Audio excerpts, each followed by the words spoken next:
Hello मित्रों, नमः संस्कृता। आप सभी मित्रों को, आप सभी जनों को आपका अपना ऑफिशियल चैनल शुभम संस्कृतम पर स्वागत एवं हार्दिक अभिनंदन है। जैसा कि पिछले क्लास में मैंने आपको बताया था कि किसी भी चैप्टर का संस्कृत से संबंधित किसी भी अध्याय का टोटल 3 वीडियो आपको प्रोवाइड होगा, जिसमें अभी हम लोग सेकेंड चैप्टर का कंप्लीट कर रहे थे। सेकेंड चैप्टर का पहला वीडियो में मैंने संपूर्ण व्याख्या को प्रोवाइड किया हूँ। दूसरे लेक्चर वीडियो में मैंने वस्तुनिष्ठ प्रश्न से संबंधित सारी समस्या का समाधान किया हूँ, और आज की क्लास में आपको सेकेंड चैप्टर से रिलेटेड तीसरा वीडियो ऑलरेडी आपको मिलेगा। तो अगर आप इस चैनल पे नए हैं तो बिल्कुल इस वीडियो को लास्ट तक देखें, और नवम या दसम वर्ग के अगर बच्चे हैं तो अवश्य लाइक करें, सब्सक्राइब करके जुड़े। और एकदम मैं बिल्कुल 100% गारंटी के साथ इस बात को मैं आपको सुनिश्चित कर दूं कि अगर टोटल चैप्टर इस तरह से एक एक वीडियो आपने देख लिया तो संस्कृत की दुनिया में आपको एक बेहतरीन अंक अर्जित करने से इस वर्ल्ड का, इस संसार का कोई ताकत आपको नहीं रोक सकता। ज़्यादा हम इस मुद्दा पे बात नहीं करेंगे, सीधा आपको टॉपिक पे लेके चलते हैं। तो चलिए हम स्टार्ट करते हैं। हम लोग का जो आज वीडियो लेक्चर है उसमें मैं आपको बता दूं सब्जेक्टिव क्वेश्चन करना है, और सेकेंड चैप्टर से संबंधित जितने भी विषयनिष्ठ प्रश्न है उन सारी तमाम चीज़ों की आज की क्लास में हम लोग डिस्कस करेंगे। तो चैप्टर का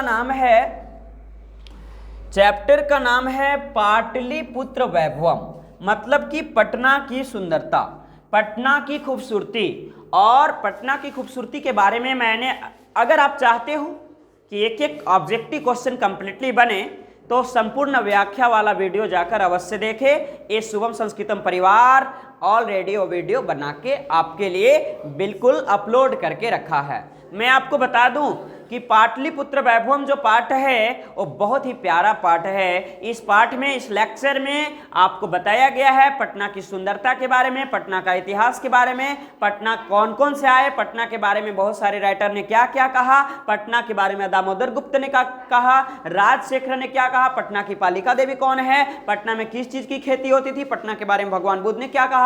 इन सारी तमाम बातों को हम लोग संपूर्ण व्याख्या में ऑलरेडी बता रखा हूँ। सबसे पहले मैं आपको बता दूं कि पहला जो क्वेश्चन है जो लेक्चर का, वो है पटना के मुख्य दर्शनीय स्थलों का नाम बताएं।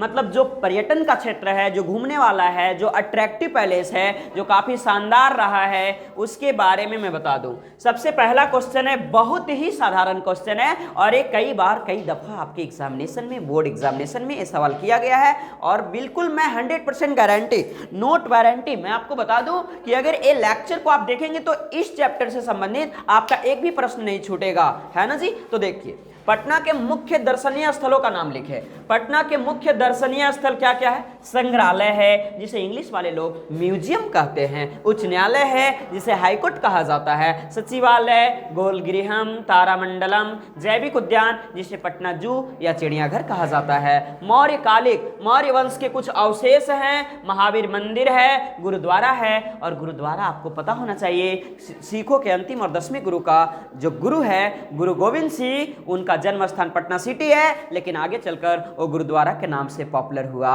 तो बस ज्यादा नहीं, फंडा बिल्कुल क्लियर है, आप बिल्कुल आराम से लिखेंगे कि पटना के प्रमुख दर्शनीय स्थल इस प्रकार है: संग्रहालय, उच्च न्यायालय, संग्रहालय, सचिवालय, गोलगिरिहम, तारामंडलम, संजय गांधी जैविक उद्यानम, महावीर मंदिरम, है ना, गुरुद्वारा इत्यादि। इतना बस लिख देना है, 2 अंक आपको नहीं छूटेगा भाई साहब। आगे देखते हैं। सेकेंड क्वेश्चन है, पाटलिपुत्र शब्द का निर्माण कैसे हुआ? पाटलिपुत्र शब्द कैसे उत्पत्ति हुआ, कैसे बना, क्या रीजन है, क्या फंडा है, क्या कारण है? कुछ तो रीजन होगा। इसको एक तरीके से, एक रीति से, एक नीति से, एक सिस्टम से जानेंगे इस क्वेश्चन को। और लिखा है पाटलिपुत्र शब्द पाटल पुष्प। पाटल देखो बहुत प्यारा शब्द है बेटा।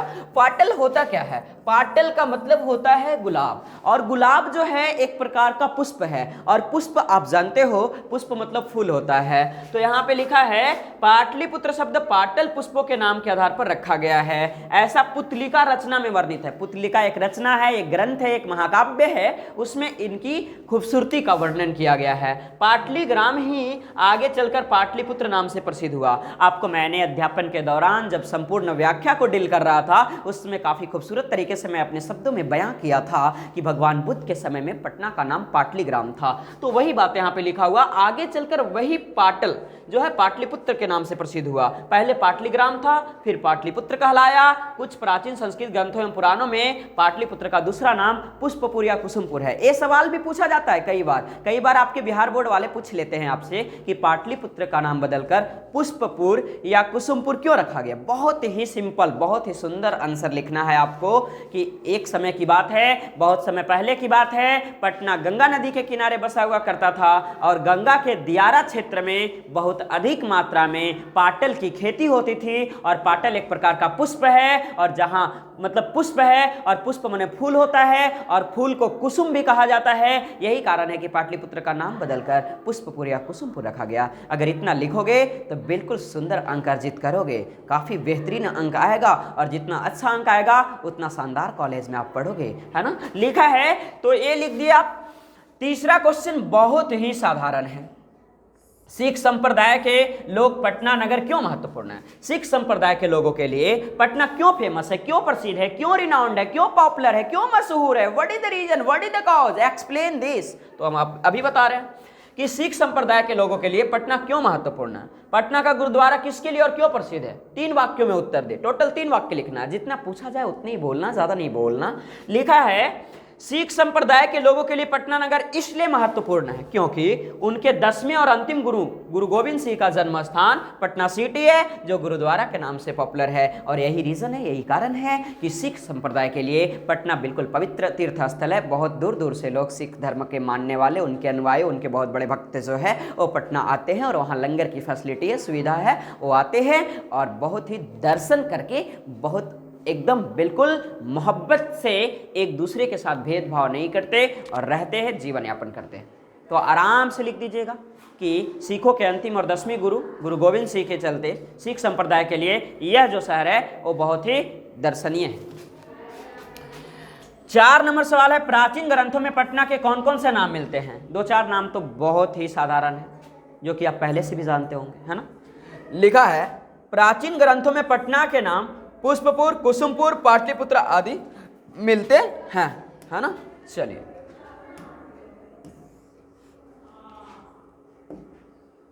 चार नंबर क्वेश्चन कर रहा है, प्राचीन ग्रंथों में पटना के कौन कौन से नाम मिलते हैं? तो प्राचीन ग्रंथों में पटना के नाम पुष्पपुर, कुसुमपुर, पाटलिपुत्र, पाटलीग्राम या फिर लास्ट में पटना, ये सारे मिलते हैं। ठीक है, बिल्कुल एक एक क्वेश्चन को मैं डील करूंगा। जहां तक मैं अपनी एक्सपीरियंस की बात करूं तो पिछले 5 से 6 सालों में मैंने हजारों स्टूडेंट्स को गाइड किया हूं और एक बेहतरीन अंक अर्जित करने में मैं एक मददगार साबित हुआ हूं। तो अगर आपको वीडियो अच्छा लग रहा है तो अवश्य लाइक करके जुड़े, सब्सक्राइब करें और सब्सक्राइब करने के लिए प्रेरित करें। आगे बढ़ते हैं। लिखा है 5 नंबर क्वेश्चन। 5 नंबर क्वेश्चन है, कवि दामोदर गुप्त के अनुसार पाटलिपुत्र कैसा नगर है? बहुत सुंदर सवाल, बहुत ही सुंदर सवाल है और एक क्वेश्चन आपके इंपॉर्टेंस है एग्जाम के लिए। दामोदर गुप्त ने 2 पंक्ति में संस्कृत में उन्होंने लिखा है, यस्ति महितल तिलकम सरस्वती कुलगृहम महानगरम नामना पाटलिपुत्रम परिभूत पुरंदर स्थानम। मतलब दामोदर गुप्त ने पटना के बारे में कहा कि पटना शहर पृथ्वी का तिलक, सरस्वती का कुलगिरी। यह महानगर पटना सिर्फ पटना में नहीं बल्कि पूरे विश्व में, पूरे वर्ल्ड में, पूरी दुनिया में, पूरी सृष्टि में, पूरे ग्लोबल में, पूरे यूनिवर्स में अपना एक विशेष स्थान रखता है, जो कि स्वर्ग से भी सुंदर है और इंद्र के भवन से भी सुंदर माना जाता है। तो इन्होंने मतलब दामोदर गुप्त ने यही बात उन्होंने कहा। आंसर क्या देता है देख लेते हैं। कवि दामोदर गुप्त के अनुसार पाटलिपुत्र पृथ्वी का तिलक, यहाँ विद्वान लोग बसते हैं। कवि ने इस महानगर की तुलना इंद्र लोग, अभी मैंने बताया कि इंद्र के भवन से भी सुंदर है, सरस्वती का कुलगिरी कहा जाता है, पृथ्वी का तिलक कहा जाता है। इन सारी बातों को मैं इससे पहले बता दिया था। तो एक चीज लिख देना है आपको। अगर 2 अंक आप अर्जित करना चाहते हैं तो बिल्कुल इतना ही लिखना है। बहुत सारे बच्चे को ये गलतफहमी होता है कि बहुत कुछ लिख दे, बहुत ज़्यादा लिख दे तो बहुत ज़्यादा अंक मिल जाएंगे। ऐसा कुछ होने वाला नहीं है। जितना पूछा जाए बिल्कुल सॉलिड लिखना है, एकदम कंटेंट छोटा लिखना है और एकदम शानदार लिखना है। अपनी राइटिंग को खूबसूरत करना है ना। संस्कृत बहुत कम मेहनत करके बहुत ज़्यादा अंक अर्जित कर सकते हैं। जिस तरह से राम भगवान के बिना अयोध्या शून्य माना जाता है, कृष्ण के बिना मथुरा शून्य माना जाता है, ठीक उसी प्रकार से संस्कृत के बिना हमारी संस्कृति शून्य मानी जाती है। हमारी जो सिविलाइजेशन है, जो हमारा कल्चर है, वो without Sanskrit literature nothing is possible. मतलब संस्कृत से ही सारे भाषा बने हैं। संस्कृत सभी भाषाओं की जननी है, संस्कृत भाषाओं की देवता है, शुद्ध भाषा है, पवित्र भाषा है, बड़ा प्यार लगता है। मुझे तो बहुत पसंद है संस्कृत। चलो आगे देखते हैं। 6 नंबर क्वेश्चन है, कौन कौन से विदेशी यात्री पटना आए थे? ये सवाल 2024 में, 2019 में, 2021 में, मतलब कई दफ़ा ये क्वेश्चन देखने को मिला है। मॉडल पेपर, जितना भी आपका स्टडी मटेरियल है, चाहे वो मॉडल पेपर हो, चाहे वो क्वेश्चन बैंक हो, चाहे वो मतलब कि जो भी हो स्टडी मटेरियल आपका, हर जगह ये क्वेश्चन देखने को अपन को मिलेगा। मतलब कि मेगास्थनीज सबसे पहला विदेशी यात्री थे। मेगास्थनीज यूनान के रहने वाले थे, है ना। फाहियान है, ह्वेनसांग है, इत्सिंग है। ये 4 नाम आपको डेफिनेटली लिखना ही लिखना है, ठीक है। मतलब कि अगर आपसे सवाल ये कर दिया कि कौन कौन से ऐसे विदेशी यात्री थे जो पटना पहली बार आए थे, मेगास्थनीज, ह्वेनसांग, फाहियान, इत्सिंग आदि विदेशी यात्री पटना की धरती पर आए और उन्होंने पटना आकर के अपने अपने ग्रंथों में पटना का काफी सुंदर तरीके से वर्णन किया, ठीक है। चलो 7 नंबर क्वेश्चन है, चंद्रगुप्त मौर्य तथा अशोक के समय पाटलिपुत्र कैसा था? बहुत ही शानदार सवाल है। It is very very fantastic question for your board examination. आपको मैं बता दूं कि चंद्रगुप्त मौर्य के समय में पाटलिपुत्र की रक्षा व्यवस्था काफी मजबूत थी, जिसे उत्कृष्ट कहते हैं। जबकि अशोक के शासनकाल में इस नगर का रक्षा एवं वैभव अधिक समृद्ध था। अगर कभी भी तुलनात्मक रूप से क्वेश्चन पूछा जाए, कंपेरिजन किया जाए, दो चीजों में अगर कभी भी तुलना किया जाए तो अशोक के शासनकाल में थोड़ा ज्यादा समृद्ध था, ज्यादा प्रॉस्पेरियस था, ज्यादा पावरफुल था, ज्यादा पोटेंशियल थी। ऐसा नहीं मैं बोल रहा हूं भाई कि चंद्रगुप्त मौर्य के शासनकाल में पटना की रक्षा व्यवस्था और सुंदरता खराब था, उनमें भी अच्छा था। लेकिन अगर दोनों में से ज्यादा एक बेस्ट होता है, ठीक है ना, एक बेटर होता है, एक बेस्ट होता है ना। तो अशोक के शासनकाल में पटना की रक्षा व्यवस्था बहुत ज्यादा जो है समृद्ध था। इस सवाल को बताने में भी मैं सफल रहा और मैं उम्मीद करता हूं कि आप समझने में सफल रहे हैं। तो अब देर की इस बात की, लेक्चर को आगे बढ़ाते हैं। आगे है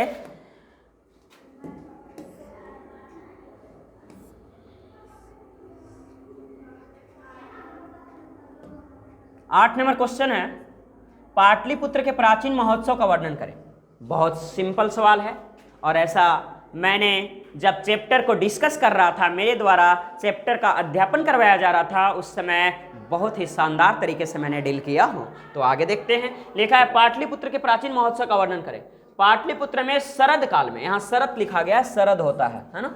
पाटलिपुत्र में शरद काल में एक कौमुदी महोत्सव मनाई जाती थी। कौमुदी महोत्सव बड़ी धूमधाम से मनाया जाता था। सभी नगरवासी आनंद में एकदम मग्न हो जाते थे। खुशी का माहौल था, अलग अंदाज था, सब लोग एंजॉय करते थे, है ना। इस समारोह का विशेष प्रचलन गुप्त वंश के शासनकाल में हुआ। मतलब कौमुदी महोत्सव जो मनाया जाता था वो गुप्त वंश के शासनकाल में मनाया जाता था और ये शरद ऋतु में मनाई जाती थी। आजकल जिस तरह का माहौल दुर्गा पूजा में देखने को मिलता है, जिसे हम लोग बोलचाल की भाषा में दशहरा कहा करते हैं, दशहरा में जो खुशी, जो जुनून, जो रवैया, जो एक दूसरे के प्रति उत्साह, लगाव, अफेक्शन, जो एक्साइटेड, उत्तेजना देखने को मिलता है, वही चीज जो है वो कौमुदी महोत्सव में पहले देखने को मिलता था। संस्कृत विद्वान यहाँ बहुत सारे आए, है ना। कौमुदी महोत्सव जो है वो मनाया जाता था। सॉरी, अगला क्वेश्चन है 9 नंबर। राजशेखर ने पटना के संबंध में क्या कहा? राजशेखर ने एक ग्रंथ लिखा है और राजशेखर ने जो ग्रंथ लिखा है उस ग्रंथ का नाम है काव्य मीमांसा। काव्य मीमांसा बहुत ही सुंदर ग्रंथ है, बहुत ही पॉपुलर है, पवित्र है, शानदार है। और राजशेखर ने काव्य मीमांसा में लिखा है, पाटलिपुत्र शिक्षा का एक प्राचीन केंद्र था। यहाँ अनेक संस्कृत विद्वान हुए, जैसे पाणिनि, पाणिनि, पिंगल, व्याडी, वररुचि और पतंजलि, उन्होंने क्या किया, बहुत सारे लेखक पटना की धरती पर आए। पटना आकर के उन्होंने पटना के बारे में अपने अपने ग्रंथ में बहुत खूबसूरत तरीके से पटना का वर्णन किया और ख्याति प्राप्त किए, प्रसिद्ध हुए, पॉपुलर हुए, विख्यात हुए, मशहूर हुए, है ना। तो ये लिखना है दामोदर, मतलब अपने लैंग्वेज में। देखो किसी भी चीज को जब अपना लैंग्वेज में आप पढ़ेंगे ना तो बहुत ज्यादा चीज आसान लगने लगेगा। संस्कृत तो बहुत आसान है, Sanskrit is not complicated, it is very very simple. Okay, मैं बता रहा हूं, राजशेखर ने काव्य मीमांसा ग्रंथ के माध्यम से पटना के बारे में कहा कि पटना की प्राचीन काल का केंद्र है। यहाँ अनेक प्रकार के विद्वान आए, जैसे पाणिनि, पिंगल, व्याडी, वररुचि, पतंजलि, और उन्होंने पटना के बारे में अपने अपने ग्रंथ में वर्णन किया और ख्याति प्राप्त किया। इतना लिखना था। आगे देखते हैं 10 नंबर टोटल। सेकेंड चैप्टर में आपका 11 क्वेश्चन है, जिसमें मैंने आपको ऑलरेडी 9 क्वेश्चन जो है वो बिल्कुल डिस्कस कर चुका हूं। इसके पश्चात 2 क्वेश्चन और है, उसके बाद ये वीडियो को कंप्लीट करेंगे, समाप्त करेंगे। और 9वां प्रश्न मैंने बता दिया। 10वां क्वेश्चन बहुत ही पॉपुलर है, it is very very very very necessary, इसको पढ़ना बहुत जरूरी है। ये ऑब्जेक्टिव सब्जेक्टिव दोनों में एक क्वेश्चन आता है। चलिए देखते हैं। 10 नंबर सवाल है, बिल्कुल हड़बड़ा के नहीं पढ़ना, आराम आराम से पढ़ना है। आप कितने भी पैसे कमा लो, कितने भी दौलत बना लो भाई, जिंदगी आराम से चैन की सांस लेना है। क्यों भागना, क्यों दौड़ना है? जिंदगी आराम से जीने की चीज़ है ना, आराम से जी लो। भाग दौड़ से कोई फायदा नहीं है।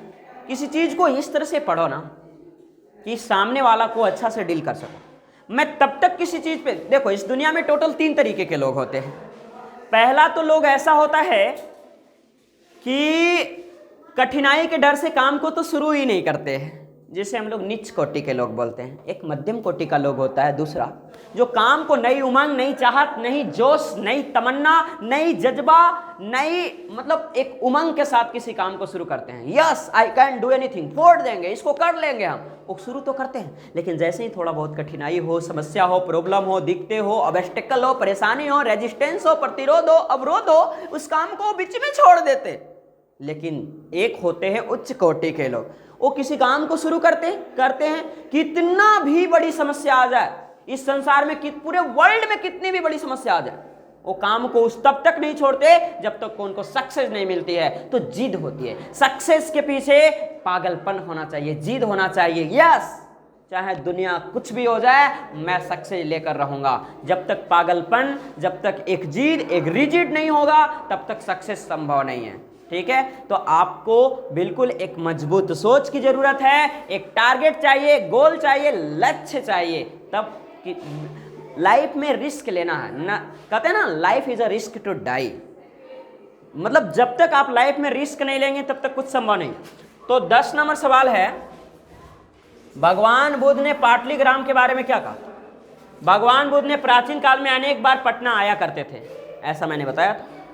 सवाल ऑब्जेक्टिव में भी पूछ सकता है कि बार बार पटना कौन आते थे? भगवान बुद्ध। यहाँ आकर इस गांव के महत्व को बढ़ाया और उसी समय उन्होंने कहा मतलब उन्होंने भविष्यवाणी किया, पटना के बारे में उन्होंने अंदाजा लगाया, अनुमान लगाया, गेस किया, प्रिडिक्शन किया। उन्होंने पटना के बारे में आज से 2500 साल पहले उन्होंने बोल कर चले गए थे। कौन? भगवान बुद्ध। उन्होंने कहा पटना आगे चलकर एक महानगर तो होगा, लेकिन 3 चीज़ों से भयभीत रहेगा, डरा हुआ रहेगा। पटना पे समस्या रहेगी, आशंका रहेगा। वो 3 चीज़ कौन कौन है? पहला चीज़ ये है कि पटना में आग लगने की संभावना रहेगी, पटना में बाढ़ आने की संभावना रहेगा, और पटना में अनेक प्रकार के कलह बोले तो युद्ध की संभावना रहेगी। बात बात पे टकराव, मतभेद, उलझने, कॉम्प्लिकेशन, है ना।